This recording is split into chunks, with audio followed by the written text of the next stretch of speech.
Sadhguru, this question is coming from Commander Abhilash Tommy. Oh, He's an Indian naval officer, the first Indian to complete a solo, unassisted, non-stop circumnavigation under sail. He's also an Asia meditator who practiced Shambhavi every day on the boat during his trip. hey, he must be some inspiration for all of you. So, two questions. The first one is I have heard a discourse by you, Sadhguru, where you said that drinking excess water all through the day is not healthy. What if you don't drink water and you don't feel thirsty for days? Is that normal?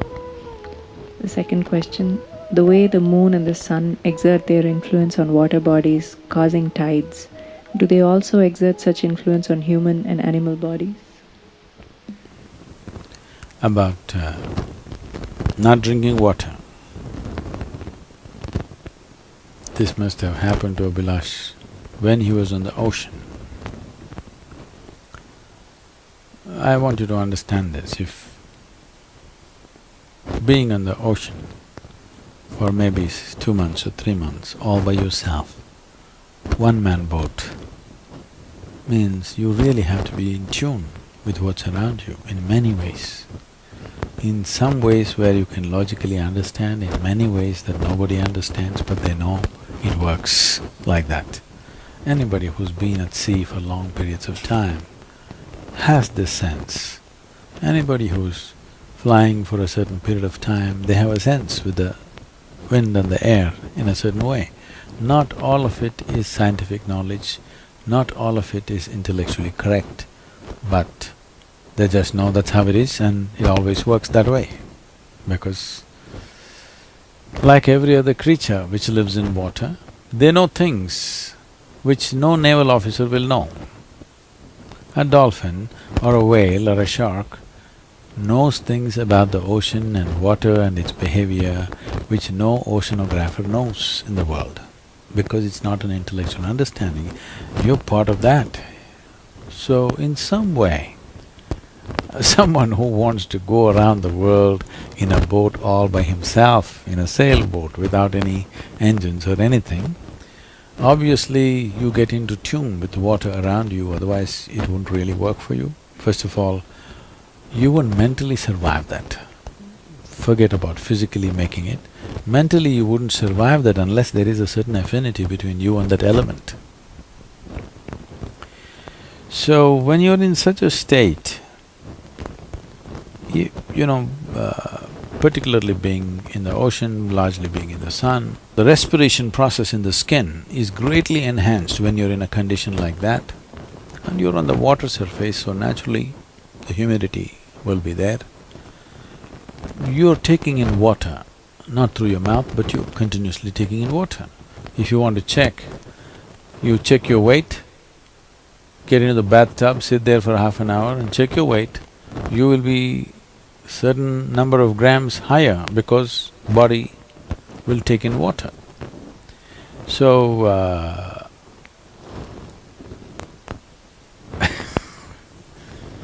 I had some nasty joke, I'll skip that. So, this body does soak up water either with contact or with humidity in the air. So, this ability may not be same from one person to another. One person may be doing it at a higher rate than someone else. And those of you getting all creamed up from head to toe, you must know this, that in many ways you taking away your contact with the existence. Grease up the entire skin, it won't breathe. When it doesn't breathe, its contact with air and water and world around you, your general sensitivity will go down. Your neuronal system, your nervous system will lose its sensitivity because the contact, the outermost contact is being blocked up. So, the entire world is taking to this, of course, now to block themselves out because they'll contact the world through the Facebook, of course. Even the bears are going on the Facebook, I heard. So, that's different. But anyway, your need for water might have come down quite dramatically because the humid conditions and your own openness to the element could have done that. And if you don't feel thirsty, if you don't drink water, nothing is going to happen, you're going to be fine. It's only in America you will die if you don't drink water.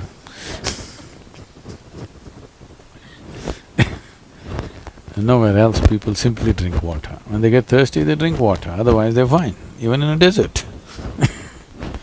It's only in America, in cold climate, everybody's carrying a bottle and sipping continuously because the marketing machines have done this to them that they must drink lots of water. Excessive consumption of water, especially if it's done in small sips, body absorbs. When it absorbs, the sodium levels, which are very delicately balanced, will drop. The rest of the body also is affected but may not be so noticeable, but in the brain, sodium levels dropping will lead to swelling of the brain. This does not mean your brain is growing. It means… swelling means it's a kind of sickness, okay? Not expansion of the brain, it's swelling up because of lack of sodium content. So because there's not enough sodium, more water goes into the brain, trying to supply the required sodium to keep the balance. So more water in your brain means you will slosh. Psychological imbalances will come when you manage to absorb. See, if you drink lots of water at one go, body will decide how much to absorb, how much to throw out. But if you keep sipping through the day, body kind of gets deceived and tends to absorb more water than it should. But let's say right now you drink 2 liters of water, all of it is not going to go into the system. What is needed, it'll take, rest of it will be shunted out. So, not consuming water and being out there is very much a possibility. Nobody need to drink water simply because you think it's a good thing to do. That is what the water bottling companies are telling you, okay? When you feel thirsty, you must drink water. Just to ensure you're drinking enough, drink 10% more than what you actually need. A couple of cups more, just to ensure that you don't drink less. If you're not the kind who is carrying a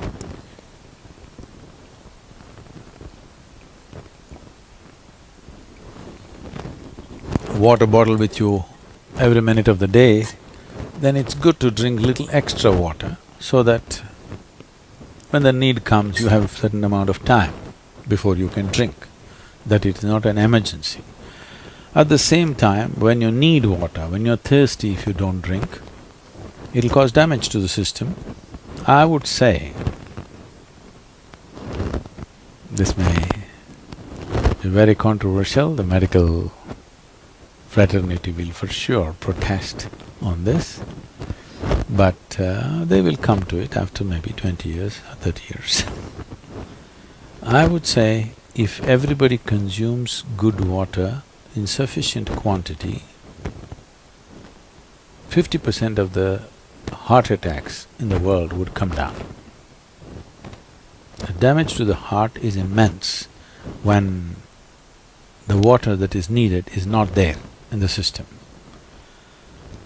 But when I say water, it is not just about drinking liquid water, you must eat high water content foods.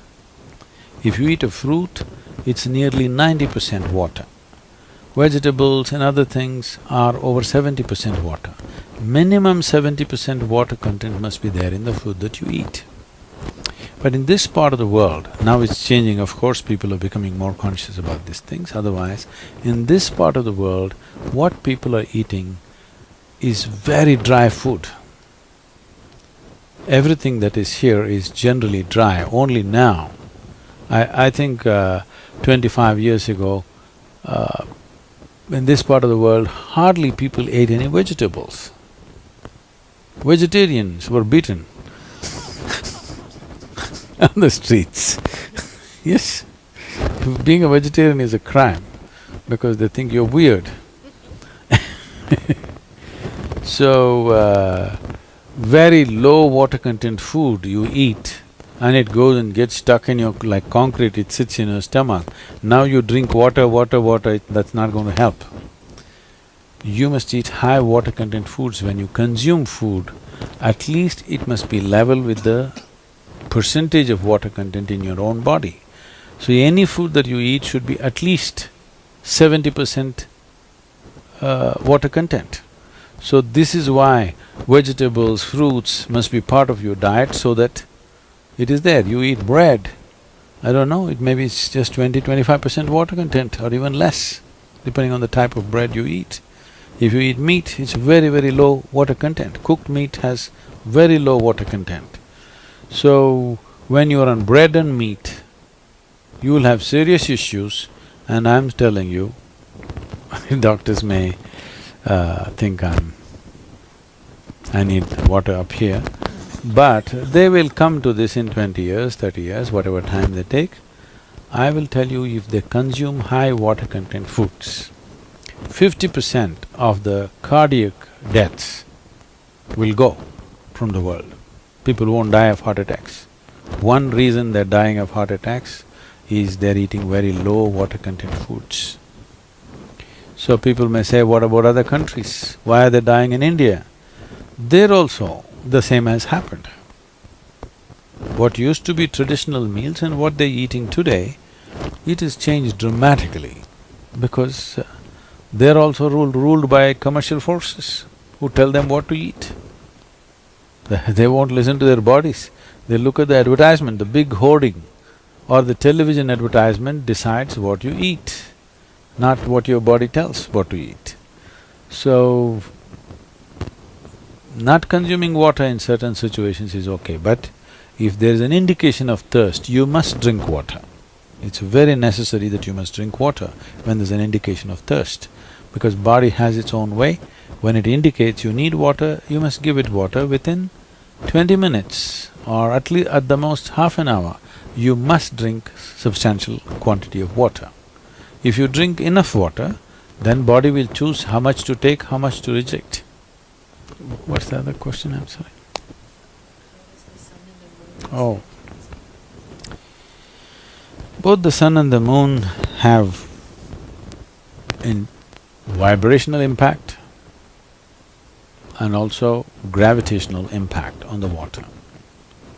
Only the gravitational impact of the water is noticed by most people because a sailor like Abhilash cannot sail. Okay, that's a small boat, it can sail any time, but if you have a big ship, you cannot sail without the tide. You cannot leave the port without the tide. Right from ancient times, sailors have always looked for tide. Without the tide, there is no question of sailing in the ocean, without the help of the tide. So understanding when it comes up, when it goes down was very, very important. Generally, to put it in a very simple terms, though the see, it's the same gravitational pull which is managing planet Earth and moon. But the centrifugal force of the rotation and the gravitational force somehow are so perfectly balanced that they're holding on together.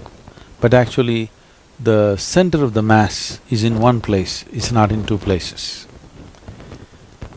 So it's one gravity managing two bodies, two celestial bodies. You know, planet Earth is also a celestial body. It's a heavenly body. You're in heaven, missing the whole point. If you were standing on planet Mars, Earth would look like heaven or no? It is a heavenly body and for sure the best planet in the system at least, in this solar system. It is for sure heaven in this solar system, isn't it? Okay, we're messing it up, that's different, but it can fix itself. If we vanish, it'll fix itself pretty good. If 50–60% of the human beings disappear somewhere, let's say they go to Mars. You will see planet Earth will just revitalize itself and flourish in a big way, because she still has water. Water has not been lost. You know, all of you are water bottles. You little more than them, but this is a water body, isn't it? Huh? 70% water, just shake and see. So, 7.3 billion people, let's say on an average, all of them weigh 60 kilograms. I'm not taking into the heavyweights, taking into account the heavyweights, but let's say on an average 60 kilograms everybody weighs. Out of 60, at least 40 kilograms of water, that means 40 liters of water per person carrying. 40 liters into 7.3 billion. How many liters? It's almost an ocean by itself. So where is the water? It's all here. It's never left the atmosphere and gone anywhere. The volume of water that was here a billion years ago is still here, but all in unworthy packages.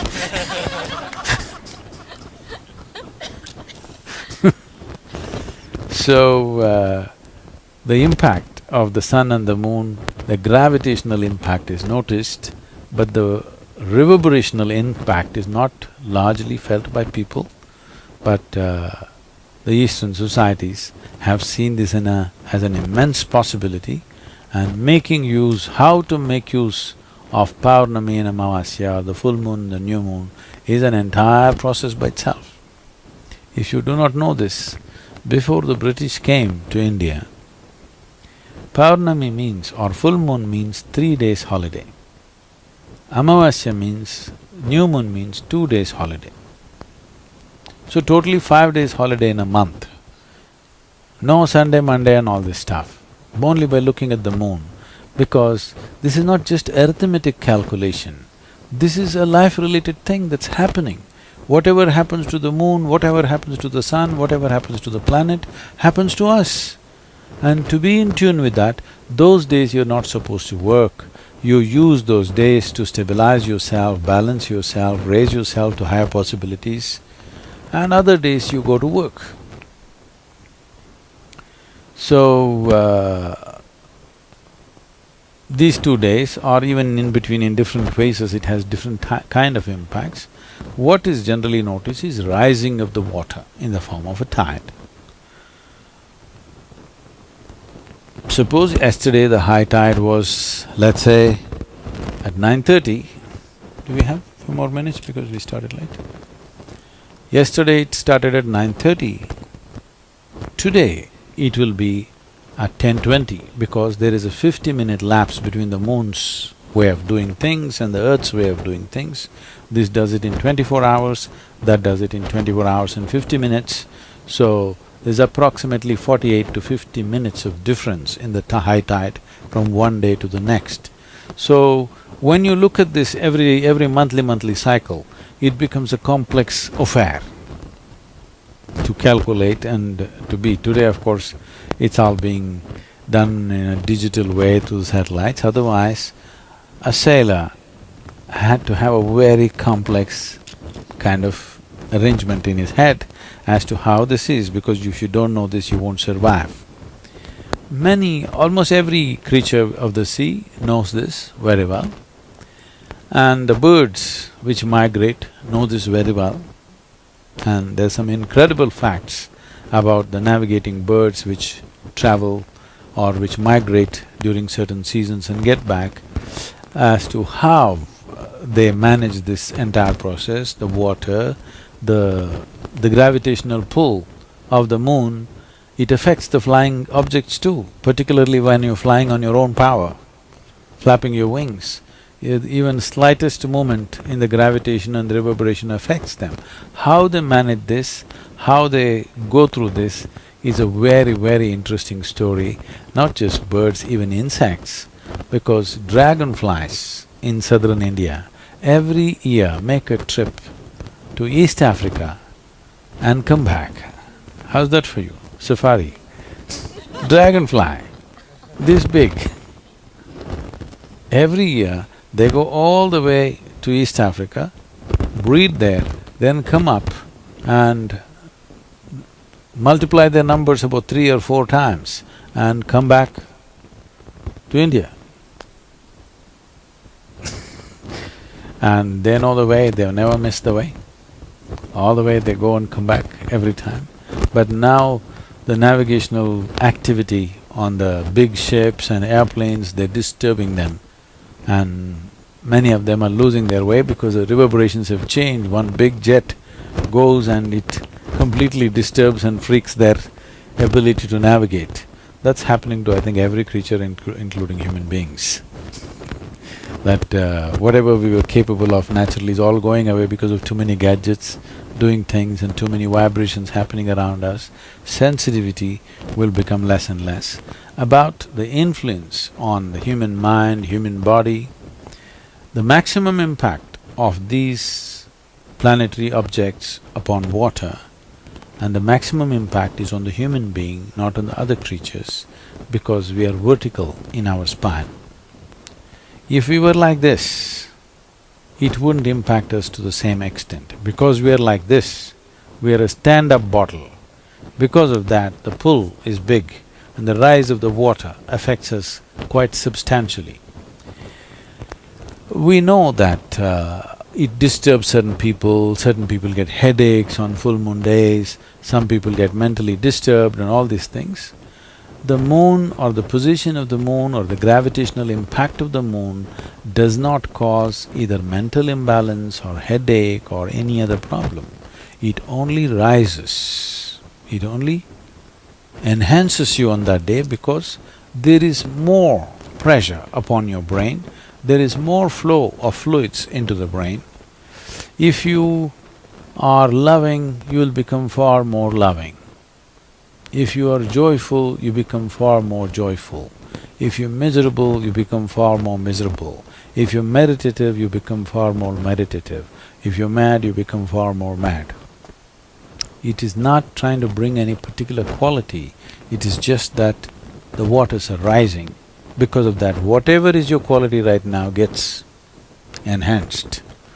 So, the impact of different positions of the moon and sun upon the human body is phenomenal.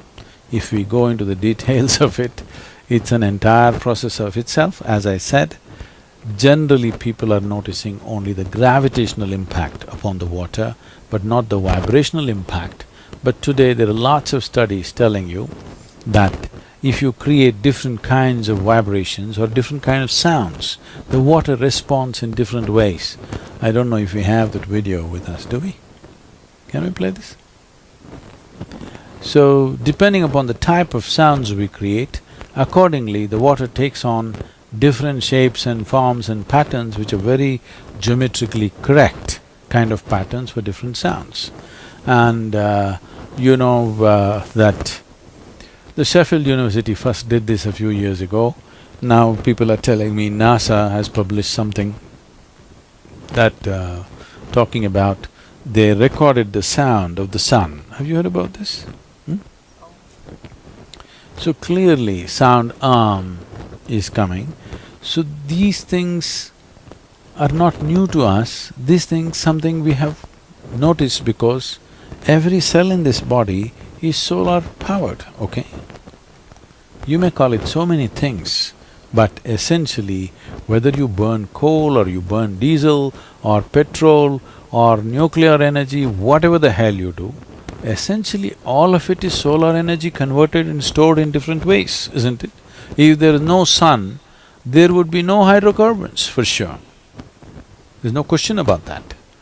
So, everything that's happening in nature, whatever shapes and forms that different life forms are taking, is essentially largely related to how the water reverberates, including yourself. How the water is reverberating within yourself, that is the kind of form Both the physical form and the psychological form that you take is largely dependent upon this, and thank you very